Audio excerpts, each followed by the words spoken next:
is Mafalda Duarte. I'm the manager of the Climate Investment Funds, and on behalf of the African Development Bank Group and the Climate Investment Funds, the co-organizers of this event, I would like to welcome you to this very interesting event where we'll be talking about leadership in Africa and groundbreaking renewable energy projects in Morocco and elsewhere in sub-Saharan Africa.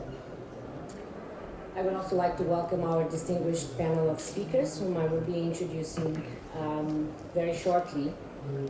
But I would like to start by first thanking the Moroccan people and the Moroccan authorities for hosting us here in Marrakesh to this COP22 and their warm hospitality. It is not my first time in Morocco. I've been several times in Morocco before. It's my first time in Marrakesh. Beautiful city and very warm people. Thank you very much to the Moroccan people and authorities. Morocco has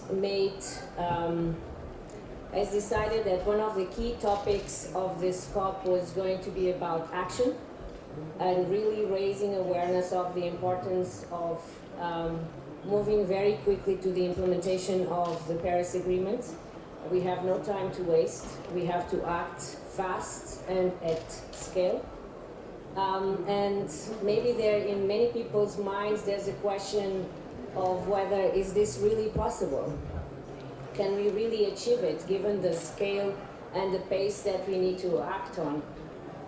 And what we want to share with you, actually, is a number of examples of leadership by the governments in this continent and elsewhere, example of leadership from donor institutions, from multilateral development banks, with the support of climate finance mechanisms, and in this particular case, the climate investment funds, and how this combination and these partnerships and this leadership have led to these groundbreaking renewable energy projects that we see in the continent, many of which are, well, the majority of which are first of its kind in their own countries, and first of their kind globally as well, in terms of the structures and the partnerships that they have brought to fruition. So the message here is one message of hope. When the climate investment funds were created back in 2008, remember the context of 2008, this was the year of the financial crisis. 2009 wasn't a good year for the COP process either, many of you will recall.